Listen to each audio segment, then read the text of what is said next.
नमस्कार, स्वागत है आपका न्यूज 69 में। मैं हूं आपके साथ अंकिता और बढ़ते हैं इस वक्त की बड़ी खबर की ओर। 6 जून का दिन संस्कारधानी जबलपुर के लिए काफी महत्वपूर्ण माना गया है, क्योंकि आज के दिन जबलपुर वासी एक अनोखे आंदोलन के साक्षी बने। जबलपुर को वायु मार्ग से विभिन्न शहरों से जोड़ने के आंदोलन की कड़ी में नो फ्लाइंग डे मनाया गया। लगभग 2 माह से जबलपुर को विभिन्न शहरों से फ्लाइट कनेक्टिविटी दिलवाने के लिए आंदोलनरत वायु सेवा संघर्ष समिति द्वारा आयोजित नो फ्लाइंग डे को जनता का भरपूर समर्थन प्राप्त हुआ है। समिति संयोजक हिमांशु खरे ने बताया कि आज के दिन यात्रियों से आग्रह किया गया है कि वह जबलपुर की वायु यात्रा न करें और विमानन कंपनियों का बहिष्कार करें। उन्होंने बताया कि जबलपुर से पूर्व में लगभग 16 फ्लाइट चलती थी, जो कि अब गिरते गिरते 6 हो चुकी है। अपनी अपेक्षाओं का दंश झेल रहे जबलपुर में जब वायु सेवाओं की कटौती हुई तो सिर्फ जबलपुर ही नहीं बल्कि आसपास के अनेकों जिलों तक इसकी भत्सना की गई। गिरती हुई विमानों की संख्या से उद्योग व्यापार के साथ ही विधि कार्य, चिकित्सीय कार्य जैसे अनेकों महत्वपूर्ण कार्य प्रभावित हुए हैं। जबलपुर से न्यूज 69 के लिए वाजिद खान की रिपोर्ट। आप लोग ये फ्लाइट की डिमांड किस तरीके से आगे कर रहे हैं? देखिए, बाकी सारी बातें तो सबने बता दी होंगी। मैं यहाँ पे पेरेंट्स को रिप्रेजेंट करने आई हूँ, मॉमीज़ को रिप्रेजेंट करने आई हूँ। हम सबके बच्चे बाहर पढ़ते हैं। बच्चों की कनेक्टिविटी ना होने की वजह से, प्रॉपर कनेक्टिविटी ना होने की वजह से अगर 1 हफ्ते की छुट्टी बच्चे को मिलती है तो 2 दिन तो उसका ट्रैवलिंग में निकल जाता है। कोई डायरेक्ट फ़्लाइट नहीं है। पहले पुणे के लिए डायरेक्ट फ़्लाइट थी। अब मेरी बेटी पुणे से आने के लिए पहले मुंबई जाएगी, कई बार वहाँ से भी फ़्लाइट नहीं मिलती। नागपुर आएगी, हैदराबाद आएगी, इंदौर आएगी, उसके बाद घर पहुंचती है। जब इतना ही टाइम वो वेस्ट करेगी तो छुट्टियां तो वहीं पे ख़त्म हो जाती है बच्चों की।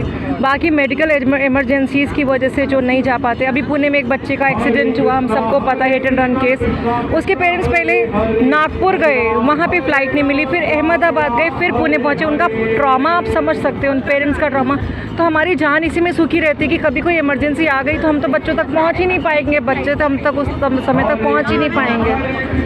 फ्लाइट कनेक्टिविटी कम होने की वजह से आपको नहीं लगता कि हमारा जबलपुर भी पिछड़ता जा रहा है? बहुत पिछड़ रहा है। मतलब ये जो लोगों का कहना है वो मिथ है कि सिर्फ एक हायर क्लास को फ़्लाइट की ज़रूरत है। फ़्लाइट की ज़रूरत सबको है।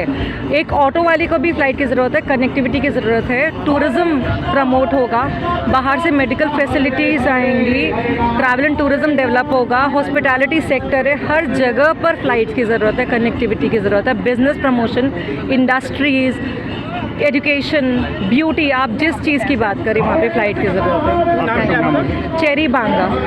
क्या मांगे हैं ज्ञापन में, किस तरीके की मांगे रखी हैं? हाँ, वायु सेवा संघर्ष समिति जबलपुर द्वारा देश के विभिन्न शहरों में से वायु सेवाएं जोड़ने के लिए माननीय प्रधानमंत्री जी को ज्ञापन प्रस्तुत किया है और ज्ञापन मेरे द्वारा लिया गया है। मैं माननीय प्रधानमंत्री कार्यालय मूलतः ज्ञापन प्रेषित कर दूँगा। क्या मांगे थी उनकी? हाँ, जो संघर्ष समिति इनकी मुख्य मांगे हैं कि देश के जो मुख्य शहरें हैं इनसे वायु सेवाएं जोड़ी जाए ताकि यहाँ के लोगों को लाभ मिल सके। यहाँ पे डुमना एयरपोर्ट में व्यवस्थाएं भी की गई थी प्रशासन के द्वारा, किस तरीके के? हमारे द्वारा कानून व्यवस्था की दृष्टि से पर्याप्त पुलिस बल तैनात की गई थी और जो संघर्ष समिति के लोग थे शांतिपूर्ण ढंग से अपना ज्ञापन प्रस्तुत किए हैं। किसी प्रकार की यातायात में या अन्य चीज़ों में अवरोध उत्पन्न नहीं किया है। उन्होंने चेतावनी भी दी है कि अगर हमारी जल्द से जल्द मांग पूरी नहीं हुई तो एक बड़ा आंदोलन होगा। हाँ, जो इनके द्वारा जो ज्ञापन प्रस्तुत किया है हम मूलतः प्रधानमंत्री कार्यालय भिजवा देंगे। नाम? मैं रघुवीर सिंह मरावी, SDM रांची। जबलपुर के हितों के साथ कुठाराघात लंबे समय से होता आ रहा है। जब हमारे पास सुविधाएं नहीं थी, अभाव था, टर्मिनल बिल्डिंग का भी था, एयरपोर्ट का, और रनवे का भी अभाव था, तब हमारे पास 16 फ्लाइटें थी। लेकिन जब रनवे का विस्तारीकरण भी हो गया और लगभग 4.5 करोड़ की लागत में ये एयरपोर्ट की बिल्डिंग भी बन गई, तो और जब सुविधा संपन्न हम हो गए तो हमारी फ्लाइटें बढ़ना चाहिए थी। रनवे का विस्तारीकरण भी इसीलिए किया। 15 महीने की माननीय कमलनाथ जी की सरकार थी, तब कैबिनेट के फैसले उठा के देख लें। कैबिनेट बैठक में हम लोगों ने तय किया था कि राज्य सरकार फ्री ऑफ कास्ट उद्यान विभाग को रनवे के विस्तारीकरण की जमीन दे, जो सैकड़ों एकड़ में है ना, जो सैकड़ों एकड़ में कहना चाहते हैं।